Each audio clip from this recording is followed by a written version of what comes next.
ಎಲ್ರಿಗೂ ನಮಸ್ಕಾರ. ನಾನು ಡಾಕ್ಟರ್ ಪ್ರೇಮ್ ಕುಮಾರ್ ಮಾತಾಡೋದು. ಈಗ ರಾಷ್ಟ್ರಕವಿ ಕುವೆಂಪು ಅವರು ರಚಿಸಿರುವ ಜನಪ್ರಿಯ ವಾಲ್ಮೀಕಿ ರಾಮಾಯಣದ ಯುದ್ಧಕಾಂಡದ 15ನೇ ಅಧ್ಯಾಯ ಅತಿಕಾಯ ಸಂಹಾರ. ದಿಕ್ಕುಪಾಲಾಗಿ ಓಡಿ ಬರುತ್ತಿದ್ದ ರಾಕ್ಷಸ ಸೈನ್ಯವು ರಾವಣನ ಮಗನಾದ ಅತಿಕಾಯನಿಗೆ ಕಾಣಿಸಿತು. ಅತಿಕಾಯನೆಂದರೆ ಸಾಮಾನ್ಯನಲ್ಲ. ಅವನ ಹೆಸರಿಗೆ ತಕ್ಕಂತೆ ಭಯಂಕರವಾದ ಆಕಾರವುಳ್ಳವನು. ಯುದ್ಧದಲ್ಲಿ ದುರ್ಜಯನಾಗುವಂತೆ ಬ್ರಹ್ಮನಿಂದ ವರವನ್ನು ಪಡೆದಿದ್ದವನು. ದೇವದಾನವ ಮಾನವರಲ್ಲಿ ಯಾರೂ ಆತನನ್ನು ಎದುರಿಸುವಲ್ಲವೆಂಬ ಕೀರ್ತಿಯನ್ನು ತಾಳಿದ್ದನು. ಇಂತಹ ಆತನು ಓಡಿಬರುತ್ತಿದ್ದ ರಾಕ್ಷಸ ಸುಯೋಧನನ್ನು ನಿಲ್ಲಿಸಿ ರಣರಂಗದಲ್ಲಿ ಸಮಾಚಾರವೆನ್ನಲು ತಿಳಿದುಕೊಂಡನು. ತನ್ನ ತಮ್ಮಂದಿರು ಚಿಕ್ಕಪ್ಪನಾದ ಮಹಾಪಾಶ್ವನು ಮಡಿದುದನ್ನು ಕೇಳಿ ಆತನಿಗೆ ಕೋಪ ಉಕ್ಕಿತು. ಓಡಿ ಬರುತ್ತಿದ್ದ ಸೈನ್ಯವನ್ನೆಲ್ಲ ಒಟ್ಟುಗೂಡಿಸಿಕೊಂಡು ತನ್ನ ದಿವ್ಯ ರಥವನ್ನೇರಿ ಆಗಿಂದ ಹಾಗೆಯೇ ರಣರಂಗಕ್ಕೆ ಹೊರಟನು. ದೂರದಿಂದ ಬರುತ್ತಿದ್ದ ಅತಿಕಾಯನನ್ನು ಕಂಡು ವಾನರೆಲ್ಲರೂ ಕುಂಭಕರ್ಣನೇ ಮತ್ತೊಮ್ಮೆ ಯುದ್ಧಕ್ಕೆ ಎದ್ದು ಬರುತ್ತಿರುವೆಂದು ಭಾವಿಸಿ ಓಡಿ ಹೋಗಿ ಶ್ರೀರಾಮನ ಮೊರೆ ಹೊಕ್ಕರು. ಆ ಅತಿಕಾಯನ ಆಕಾರವನ್ನು ಕಂಡು ಶ್ರೀರಾಮನಿಗೂ ಭ್ರಾಂತಿ ಹುಟ್ಟಿತು. ಪಕ್ಕದಲ್ಲಿದ್ದ ವಿಭೀಷಣನನ್ನು ಕುರಿತು, ಏನಯ್ಯ ವಿಭೀಷಣ, ಈ ಮಹಾಕಾಯನಾರು ಎಂದು ಕೇಳಿದನು. ಆತನು, ಪ್ರಭು ರಾಮಚಂದ್ರ, ಇವನು ರಾವಣನ ಮಗನು. ಅತಿಕಾಯನೆಂದ ಇವನ ಹೆಸರು. ಯುದ್ಧವಿದ್ಯೆಯಲ್ಲಿ ಇವನು ಮಹಾಚತುರ. ಸಕಲ ಶಸ್ತ್ರಾಸ್ತ್ರಶಾಸ್ತ್ರಗಳಲ್ಲಿಯೂ ಪಾರಂಗತನಾದವನು. ಯುದ್ಧದಲ್ಲಿ ಅಜೇಯನಾಗುವಂತೆ ಬ್ರಹ್ಮನಿಂದ ಇವನು ವರ ಪಡೆದವನು. ಇವನ ರಥ ಕವಚಗಳೆರಡೂ ದಿವ್ಯವಾದವು. ಇವನು ತನ್ನ ಬಾಣಗಳಿಂದ ವಾನರ ಸೈನ್ಯವೆಲ್ಲ ನಾಶ ಮಾಡುವುದರೊಳಗಾಗಿ ನೀನು ಈತನೊಡನೆ ಯುದ್ಧ ಮಾಡಿ ಆತನನ್ನು ಗೆಲ್ಲಬೇಕು ಎಂದರು. ಅಷ್ಟರಲ್ಲಿ ಅತಿಕಾಯನು ರಣರಂಗವನ್ನು ಪ್ರವೇಶಿಸಿ ಒಮ್ಮೆ ಸಿಂಹನಾದ ಮಾಡಿದನು.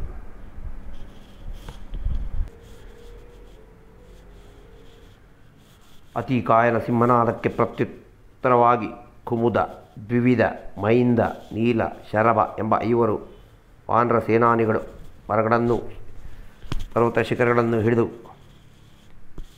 ಆತನಿಗೆ ಎದುರಾದರು. ಆದರೇನು, ಬಿರುಗಾಳಿಗೆ ಎದುರಾದ ಮೋಡಗಳಂತೆ ಇವರು ಕ್ಷಣಮಾತ್ರದಲ್ಲಿ ಧ್ವಂಸವಾಗಿ ಹೋದರು. ಧರ್ಮಯುದ್ಧದಲ್ಲಿ ಕೈಗೊಂಡಿದ್ದ ಅತಿಕಾಯನು ಯುದ್ಧಕ್ಕೆ ಎದುರಾದವರನ್ನು ಮಾತ್ರ ಸಂಹರಿಸುತ್ತಾ ಹೊರಟನೇ ಹೊರತು ಓಡಿ ಹೋಗುತ್ತಿರುವವನು ಘಾತಿಸಲಿಲ್ಲ.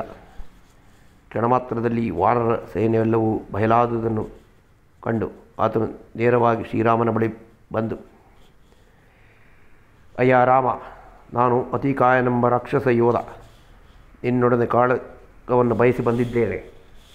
ಸಾಮಾನ್ಯ ಯೋಧರೊಡನೆ ಯುದ್ಧ ಮಾಡುವುದು ನನಗೆ ಇಷ್ಟವಿಲ್ಲ.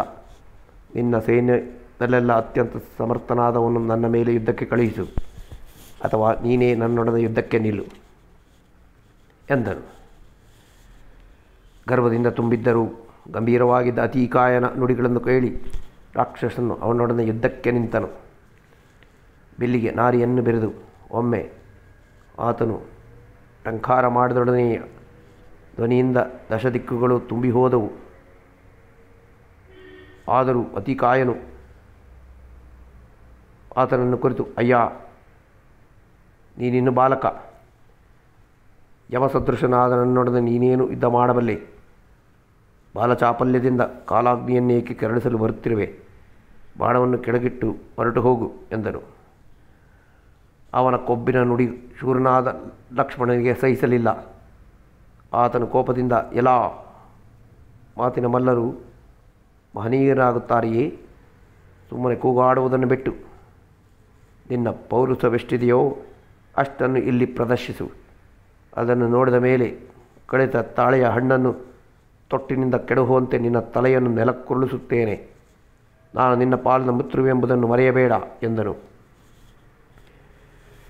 ಮೂದಲಿಕೆಗಳ ಮಾತುಗಳು, ಹಿಂದುಗಡೆಯ ಬಾಣಗಳ ಸುರಿಮಳೆಗಳು ಆರಂಭವಾಯಿತು. ಅತಿಕಾಯನು ಪ್ರಯೋಗಿಸಿದ ದಿವ್ಯವಾದ ಬಾಣವನ್ನು ಲಕ್ಷ್ಮಣನು ಅರ್ಧಚಂದ್ರಾಕಾರದ ಬಾಣದಿಂದ ಮಾರ್ಗಮಧ್ಯದಲ್ಲಿಯೇ ಕತ್ತರಿಸಿ ಹಾಕಿದನು. ರಾಕ್ಷಸ ವೀರನು ಮತ್ತೈದು ಬಾಣಗಳನ್ನು ಬಿಟ್ಟನು. ಅವುಗಳಿಗೂ ಅದೇ ಗತಿಯಾಯಿತು. ಆತನು ಮತ್ತೊಮ್ಮೆ ಬಾಣವನ್ನು ಹೂಡುವುದರೊಳಗಾಗಿ ಲಕ್ಷ್ಮಣನು ದಿವ್ಯವಾದ ಒಂದು ಬಾಣವನ್ನು ಎದುರಾಳಿಯ ಮೇಲೆ ಪ್ರಯೋಗಿಸಿದನು. ಅದು ನೇರವಾಗಿ ಬಂದು ರಾಕ್ಷಸನ ಹಣೆಯಲ್ಲಿ ನಾಟಿಕೊಂಡಿತು. ಒಡನೆಯೇ ಚಿಲ್ಲೆಂದು ನೆತ್ತರ ಸುರಿದು ಆ ರಾಕ್ಷಸನ ದೇಹವೆಲ್ಲೂ ರಕ್ತಮಯವಾಯಿತು. ಕುಪಿತನಾದ ರಾಕ್ಷಸನು ತನ್ನ ರಥವನ್ನು ಲಕ್ಷ್ಮಣನ ಸಮೀಪಕ್ಕೆ ನಡೆಸಿಕೊಂಡು ಬಂದು ಬಾಣಗಳ ಮಳೆಯನ್ನೇ ಸುರಿಸುತ್ತಾ ಕ್ರೂರವಾದ ಒಂದು ಬಾಣವನ್ನು ಎದುರಾಳಿಗೆ ಎದೆಗೆ ಗುರಿಯಿಟ್ಟು ಹೊಡೆದನು. ಆ ಪೆಟ್ಟು ತಾಕಿದೊಡನೆಯೇ ಲಕ್ಷ್ಮಣನು ಕ್ಷಣಕಾಲ ತತ್ತರಿಸಿ ಮೈಮರೆತನು. ನೋವಿನಿಂದ ಆತನ ಕೋಪ ಕೆರಳಿತು. ಆಗ್ನೇಯಾಸ್ತ್ರವನ್ನು ಅಭಿಮಂತ್ರಿಸಿ ರಾಕ್ಷಸನ ಮೇಲೆ ಪ್ರಯೋಗಿಸಿದನು. ಆದರೇನು, ಅತಿಕಾಯನು ಸೌರಾಸ್ತ್ರವನ್ನು ಪ್ರಯೋಗಿಸಿ ಆಗ್ನೇಯಾಸ್ತ್ರವನ್ನು ವ್ಯರ್ಥ ಮಾಡಿದನು. ಅತಿಕಾಯನು ಪ್ರಯೋಗಿಸಿದ ಐಹಿಷಿಕಾಸ್ತ್ರವು ಲಕ್ಷ್ಮಣನ ಐಂದ್ರಾಸ್ತ್ರದಿಂದ ಭಗ್ನವಾಯಿತು. ಹೀಗೆ ವಾರಣಾಸ್ತ್ರ, ವಾಯುವಾಸ್ತ್ರ, ಸಪ್ತಾಸ್ತ್ರ, ಗರುಡಾಸ್ತ್ರ ಮೊದಲಾದ ಅಸ್ತ್ರಗಳೆಲ್ಲ ಪ್ರಯೋಗಿಸಿದರೂ ಒಬ್ಬರಿಗೊಬ್ಬರು ಸೋಲಲಿಲ್ಲ. ಅತಿಕಾಯ ಲಕ್ಷ್ಮಣರಿಬ್ಬರು ಸರಿಸಮಾನ ಸ್ಕಂದರಾಗಿ ಹೋರಾಡುತ್ತಾ ಬಹುಕಾಲ ಕಳೆಯಿತು. ಆಗ ವಾಯುದೇವನು ಪ್ರತ್ಯಕ್ಷನಾಗಿ ಬ್ರಹ್ಮಾಸ್ತ್ರವನ್ನು ಪ್ರಯೋಗಿಸುವಂತೆ ಲಕ್ಷ್ಮಣನಿಗೆ ಸೂಚಿಸಿದನು. ಬ್ರಹ್ಮನ ವರಪ್ರಸಾದದಿಂದ ಅಜೇಯನಾಗಿರುವ ಈ ರಾಕ್ಷಸನನ್ನು ಕೊಲ್ಲಲು ಅದೊಂದೇ ಮಾರ್ಗವೆಂದು ಆತನನ್ನು ತಿಳಿಸಿದನು. ಆ ಸೂಚನೆಯಂತೆ ಲಕ್ಷ್ಮಣನು ದಿವ್ಯವಾದ ಬ್ರಹ್ಮಾಸ್ತ್ರವನ್ನು ಪ್ರಯೋಗಿಸಿದನು. ಅದನ್ನು ಕಂಡು ಅತಿಕಾಯನು ಕಂಗೆಟ್ಟು ಸಹಸ್ರ ಬಾಣಗಳಿಂದ ಆ ಅಸ್ತ್ರವನ್ನು ನಿವಾರಿಸಲು ಪ್ರಯತ್ನಿಸಿದನು. ಆದರೆ ಅದೆಲ್ಲವೂ ವಿಫಲವಾಯಿತು. ಆ ಅಸ್ತ್ರವು ನೇರವಾಗಿ ಬಂದು ಅತಿಕಾಯನ ಶಿರಸ್ಸನ್ನೇ ಹಾರಿಸಿಕೊಂಡು ಹೋಯಿತು. ಹಿಮವತ್ ಪರ್ವತದಂತೆ ಶಿಖರದಂತೆ ಅವನ ತಲೆ ಧರೆಗುರುಳಿತು. ಅದನ್ನು ಕಂಡ ರಾಕ್ಷಸರು ಯುದ್ಧದಲ್ಲಿ ಜಿಗುಪ್ಸೆ ತಾಳಿ ಭಯದಿಂದ ನಡುಗುತ್ತಾ ದಾರಿ ಸಿಕ್ಕತ್ತ ಓಡಿ ಹೋದರು. ವಾನರರೆಲ್ಲರೂ ಲಕ್ಷ್ಮಣನ ಸುತ್ತಲೂ ನೆರೆದು ಆನಂದದಿಂದ ಕುಣಿದಾಡಿದರು. 16ನೇ ಅಧ್ಯಾಯ. ಇಂದ್ರಜಿತ್ತು.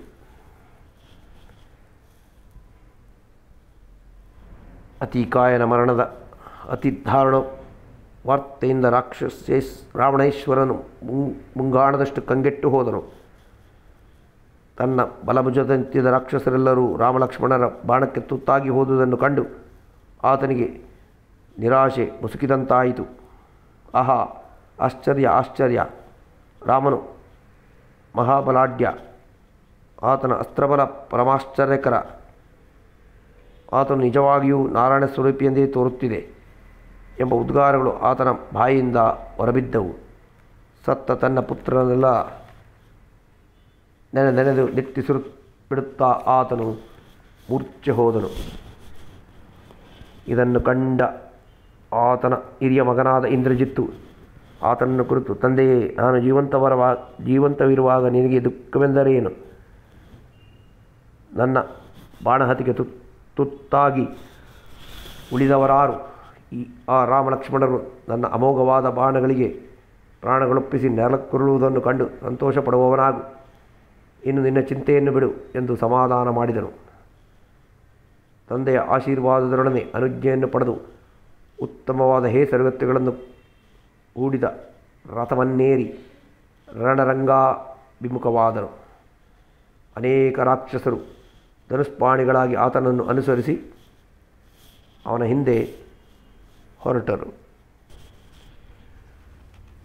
ಇಂದ್ರಜಿತ್ತು ರಣಭೂಮಿಯನ್ನು ಸಮೀಪಿಸುತ್ತಲೇ ತನ್ನ ಸೈನ್ಯವನ್ನೆಲ್ಲ ಉಚಿತ ಪ್ರದೇಶದಲ್ಲಿ ನಿಲ್ಲಿಸಿ ರಥದಿಂದಿಳಿದು ವಿಧಿಪೂರ್ವಕವಾಗಿಯೂ ಮಂತ್ರವತ್ತವಾಗಿಯೂ ಯಜ್ಞೇಶ್ವರನಲ್ಲಿ ಹೋಮ ಕಾರ್ಯವನ್ನು ಆಚರಿಸಿದನು.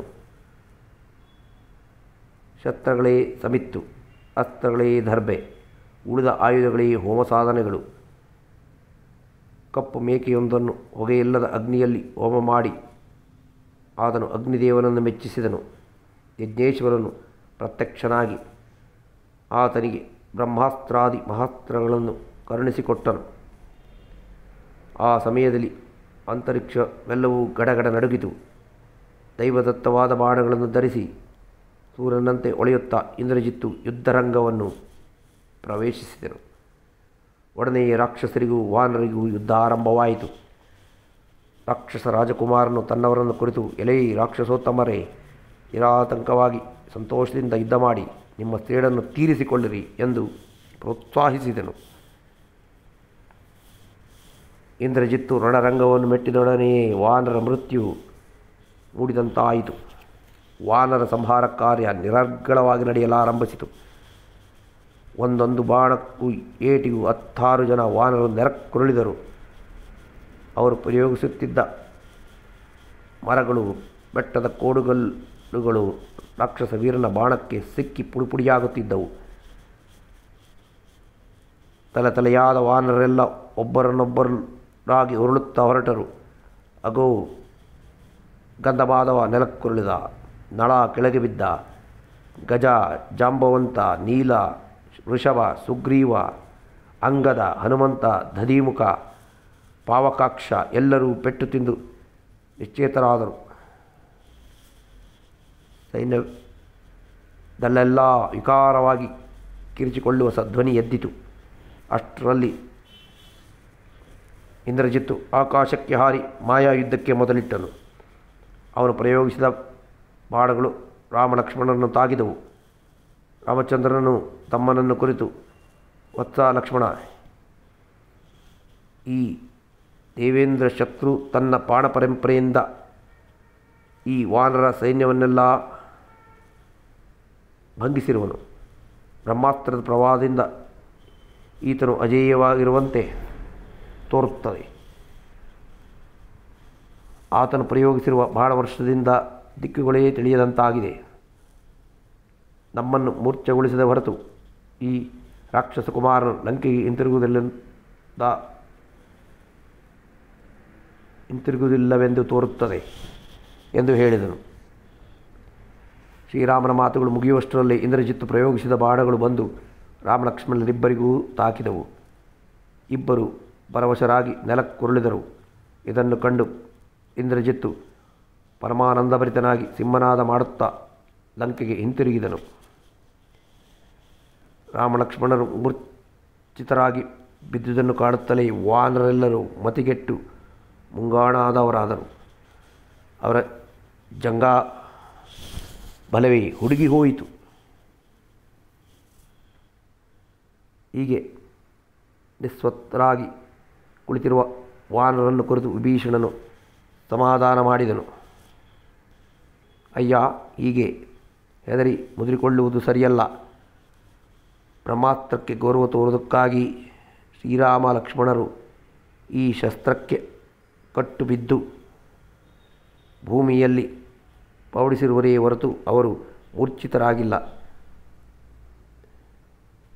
ವಿಭೀಷಣನು ಅಷ್ಟು ಮಾತನಾಡುವ ವೇಳೆಗೆ ಮುಹೂರ್ತ ಮಾತ್ರ ಬ್ರಹ್ಮಾಸ್ತ್ರಕ್ಕೆ ಒಳಗಾಗಿದ್ದ ಹನುಮಂತನು ಮೇಲಕ್ಕೆದ್ದು ಆತನ ಬಳಿಗೆ ಬಂದನು. ಇಬ್ಬರು ಸೇರಿ ರಣಭೂಮಿಯಲ್ಲಿ ಜೀವಂತರಾಗಿದ್ದ ವಾನರ ವೀರರೆಲ್ಲರಿಗೂ ಸಮಾಧಾನ ಹೇಳುತ್ತಾ ಹೊರಟರು. ಹೀಗೆ ಹೋಗುತ್ತಿರುವಾಗ ಜಾಂಬವಂತನು ಕಾಣಿಸಿದನು. ವಿಭೀಷಣನು ಆತನನ್ನು ಉಚಿತೋಕ್ತಿಯಿಂದ ಸಮಾಧಾನಪಡಿಸುತ್ತಿರಲು ಆತನು, ಅಯ್ಯ, ನಿನ್ನ ಧ್ವನಿಯಿಂದ ನೀನು ವಿಭೀಷಣನೆಂದು ಗೊತ್ತಾಯಿತು. ಹೇಳು ಹೇಳು, ಅಂಜನಾತನೇನಾದ ಮಾರುತಿ ಜೀವಂತವಾಗಿರುವನೇ ಎಂದನು. ರಾಮ ಲಕ್ಷ್ಮಣರ ಹೆಸರನ್ನು ಕೂಡ ಎತ್ತದೆ ಹನುಮಂತನಿಗಾಗಿ ಹಂಬಲಿಸುತ್ತಿರುವ ಈ ಮುದುಕನನ್ನು ಕಂಡು ವಿಭೀಷಣನಿಗೆ ಆಶ್ಚರ್ಯವಾಯಿತು. ಆತನು, ಅಯ್ಯ ವೃದ್ಧನೇ, ರಾಮಲಕ್ಷ್ಮಣನನ್ನು ಕೂಡ ವಿಚಾರಿಸದೆ ಮಾರುತಿಯ ಕ್ಷೇಮವನ್ನು ವಿಚಾರಿಸುತ್ತಿರುವೆ. ಮಾರುತಿಯ ಮೇಲಿನ ನಿನ್ನ ಮೈತ್ರಿ ಅಸದೃಶವಾದುದೇ ಸರಿ ಎಂದನು. ಒಡನೆಯೇ ಜಾಂಬವನು, ಅಯ್ಯ, ನನ್ನ ಅಭಿಪ್ರಾಯವನ್ನು ನೀನು ಅರಿಯೆ. ಒಬ್ಬ ಮಾರುತಿ ಬದುಕಿದ್ದರೆ ಉಳಿದವರೆಲ್ಲರೂ ಜೀವಿಸಿದಂತೆಯೇ. ಆತನು ಹಸು ದೊರೆದಿದ್ದರೆ ನಾವೆಲ್ಲರೂ ಸತ್ತಂತೆಯೇ ಸರಿ ಎಂದನು. ಜಾಂಬವಂತನ ಮಾತು ವಿಭೀಷಣನಿಗೆ ಅರ್ಥವಾಗಲಿಲ್ಲ. ಅಷ್ಟರಲ್ಲಿ ಹನುಮಂತನೇ ತನ್ನ ಹೆಸರನ್ನು ಹೇಳಿಕೊಂಡು ಆತನ ಪಾದಮುಟ್ಟಿ ನಮಸ್ಕರಿಸಿದನು. ಮಾರುತಿಯ ಧ್ವನಿ ಕಿವಿಗೆ ಬೀಳುತ್ತಲೇ ಕಳೆಗಟ್ಟಿದ್ದ ಜಾಂಬವಂತನ ಮುಖದ ಮೇಲೆ ಕಲೆ ಮೂಡಿದಂತಾಯಿತು. ಉತ್ಸಾಹ ತುಂಬಿದ ದನಿಯಲ್ಲಿ ಆತನನ್ನು ಕುರಿತು, ಮಾರುತಿ, ಭಾ ಭಾ, ಈಗ ನೀನೇ ಅಳಿದು ಬಿದ್ದವರಿಗೆಲ್ಲ ಜೀವದಾನ ಮಾಡಬೇಕು. ಶ್ರೀರಾಮ ಲಕ್ಷ್ಮಣರನ್ನು ಬಂಧಮುಕ್ತರನ್ನಾಗಿ ಮಾಡುವ ಆ ಕಾರ್ಯವು ನಿನ್ನಿಂದಲೇ ನಡೆಯಬೇಕು. ನೀನೀಗಲೇ ಸಾಗರವನ್ನು ದಾಟಿ ಹಿಮವತ್ ಪರ್ವತಕ್ಕೆ ಹೋಗಬೇಕು. ಅಲ್ಲಿ ಋಷಭವೆಂಬ ಕಾಂಚನ ಪರ್ವತವು ಕೈಲಾಸ ಪರ್ವತವೂ ಕಾಣುತ್ತವೆ. ಅವೆರಡರ ಮಧ್ಯದಲ್ಲಿ ಔಷಧಿ ಪರ್ವತವೆಂಬ ಪರ್ವತದಲ್ಲಿ ದಶದಿಕ್ಕುಗಳಲ್ಲಿ ಬೆಳಗುತ್ತಿರುವ 4 ಮೂಲಿಕೆಗಳಿವೆ. ನೀನು ಆದಷ್ಟು ಬೇಗ ಈ 4 ಮೂಲಿಕೆಗಳನ್ನು ತರುವವನಾಗು. ಅವುಗಳಿಂದ ಮರಣೋನ್ಮುಖರಾಗಿರುವ ಈ ವಾನರೆಲ್ಲರೂ ಬದುಕುತ್ತಾರೆ ಎಂದನು. ಜಾಂಬವಂತನ ಮಾತಿನಂತೆ ಮಾರುತಿ ತ್ರಿಕೂಟ ಪರ್ವತವನ್ನೇರಿ ಅಲ್ಲಿಂದ ಮಹಾದಾಕಾರವನ್ನು ತಾಳಿ ಸಮುದ್ರದ ಮೇಲೆ ಲಂಘಿಸಿದನು. ಆ ಸರ್ಪಗಳ ಎಡೆಯಂತಿದ್ದ ತನ್ನ ಹಸ್ತಗಳನ್ನು ಮುಂದಕ್ಕೆ ಚಾಚಿಕೊಂಡು ಆತನು ದಿಕ್ಕುಗಳನ್ನೇ ಹಿಡಿದು ಸೆಳೆಯುವವನಂತೆ ಅಂತರಿಕ್ಷದಲ್ಲಿ ತೇಲಿಕೊಂಡು ಮೇರು ಪರ್ವತದ ಕಡೆಗೆ ಹೊರಟನು. ವಾನರ ವೀರರನ್ನು, ಶ್ರೀರಾಮ ಲಕ್ಷ್ಮಣರನ್ನು ರಕ್ಷಿಸು ಎಂಬ ಜಾಂಬವಂತನ ಮಾತು ಆತನ ಕಿವಿಗಳಲ್ಲಿ ಅಣುರಣಿತವಾಗಿರುತ್ತಿರಲು ಆತನು ವಾಯುವೇಗದಲ್ಲಿ ಮೀರಿದ ವೇಗದಿಂದ ಹಾರಿ ತನ್ನ ಗುರಿಯನ್ನು ಮುಟ್ಟಿದನು. ಔಷಧಿ ಪರ್ವತದಲ್ಲಿದ್ದ ಮಹಾಔಷಧಿಗಳು ಮಾತ್ರ ಎಷ್ಟು ಹುಡುಕಿದರೂ ಆತನಿಗೆ ಕಾಣಿಸಲಿಲ್ಲ. ಅತಿಯಾಗಿ ಬಂದಿದ್ದ ಆತನಿಗೆ ಕಾಣದಂತೆ ಅವು ಮಾಯವಾಗಿದ್ದೆವು. ಮಾರುತಿಗೆ ಹುಡುಕಿ ಬೇಸರವಾಯಿತು. ರೋಷದಿಂದ ಆತನು ಆ ಪರ್ವತವೇ ಸೀಳುವಂತೆ ಗರ್ಜಿಸುತ್ತಾ ಶಿಖರ ಸಹಿತನಾಗಿ ಆ ಪರ್ವತವನ್ನು ಬುಡಸಮೇತವಾಗಿ ಕಿತ್ತುಕೊಂಡು ಹಿಂತಿರುಗಿದನು. ದೊಡ್ಡ ಪರ್ವತವೊಂದು ಹಿಡಿದುಕೊಂಡು ಹಾರಿ ಬರುತ್ತಿರುವ ಆತನನ್ನು ಕಾಣುತ್ತಲೇ ವಾನರರೆಲ್ಲರೂ ಹೊಸ ಜೀವ ಮೂಡಿದಂತೆ ಆನಂದದಿಂದ ಸಿಂಹನಾದ ಮಾಡಿದರು. ಹನುಮಂತನು ಪರ್ವತದೊಡನೆ ತ್ರಿಕೂಟಾಚಲದ ಮೇಲೆ ಅವತರಿಸಿ ಶ್ರೀರಾಮಲಕ್ಷ್ಮಣರ ಬಳಿಗೆ ಬಂದನು. ಔಷಧಿ ಪರ್ವತದಲ್ಲಿದ್ದ ಮೂಲಿಕೆಗಳ ವಾಸನೆಯಿಂದಲೇ ರಾಮಲಕ್ಷ್ಮಣರಿಗೆ ಎಚ್ಚರಿಕೆಯಾಯಿತು. ಅವರು ಏನೊಂದು ಬಾಧೆ ಇಲ್ಲದಂತೆ ಮೈಮುರಿದು ಎದ್ದರು. ಅಷ್ಟೇ ಅಲ್ಲ, ಆ ಮೂಲಿಕೆಗಳ ಪ್ರಭಾವದಿಂದಲೇ ಆವರೆಗೆ ಯುದ್ಧದಲ್ಲಿ ಮಡಿದಿದ್ದ ವಾನರೆಲ್ಲರೂ ಪುನಃ ಚೇತನಗೊಂಡರು. ಯುದ್ಧದಲ್ಲಿ ಮಡಿದಿದ್ದ ರಾಕ್ಷಸರೆಲ್ಲ ರಾವಣನ ಆಜ್ಞೆಯಂತೆ ಸಮುದ್ರಕ್ಕೆ ಎಸೆದುದರಿಂದ ಅವರು ಮತ್ತೆ ಬದುಕುವುದಿಲ್ಲವಂತಾಯಿತು. ಇಷ್ಟಾದ ಮೇಲೆ ಹನುಮಂತನು ಆ ಔಷಧಿ ಪರ್ವತವನ್ನು ಮತ್ತೆ ಅದರ ಸ್ವಸ್ಥಾನಕ್ಕೆ ಸೇರಿಸಿ ಬಂದನು. ಅಧ್ಯಾಯ 17. ಕುಂಭ ನಿಕುಂಭ ಅಕರಕ್ಷಕಾದಿಗಳ ಮರಣ. ಕೇಳಿ. ಹನುಮಂತನ ದಯದಿಂದ ನವಚೇತನಗೊಂಡ ವಾನರರೆಲ್ಲರೂ ನೂತನವಾದ ಉತ್ಸಾಹದಿಂದ ವಿಜೃಂಭಿಸುತ್ತಾ ಸುಗ್ರೀವನ ಆಜ್ಞೆಯಂತೆ ಅಂದು ರಾತ್ರಿ ಲಂಕಾಪಟ್ಟಣಕ್ಕೆ ಬೆಂಕಿ ಹೊತ್ತಿಸಿದರು. ಅಗ್ನಿಜ್ವಾಲೆಯಿಂದ ಮನೆಗಳೆಲ್ಲವೂ ಸುಟ್ಟು ಹೋಗುತ್ತಿರಲು ಮುಪ್ಪಿನ ಮುದುಕರು, ಸ್ತ್ರೀಯರು, ಮಕ್ಕಳು ಗಳೋ ಎಂದು ಹೊಳುತ್ತಾ ಜೀವ ಉಳಿಸಿಕೊಳ್ಳುವುದಕ್ಕಾಗಿ ದಾರಿ ಸಿಕ್ಕತ್ತ ಹತ್ತಿದರು. ಯುವಕರು, ವೀರರು ಆಯುಧಗಳನ್ನು ಹಿಡಿದು ವಾನರರ ಮೇಲೆ ಬೀಳಲು ಧಾವಿಸಿದರು. ಊರಿನ ಹೆಬ್ಬಾಗಿಲೆಲ್ಲ ಬರೀ ವಾನರೇ ತುಂಬಿಕೊಂಡು ಅಲ್ಲಿಗೆ ಬಂದವರನ್ನು ಸಂಹರಿಸ ಹತ್ತಿದರು.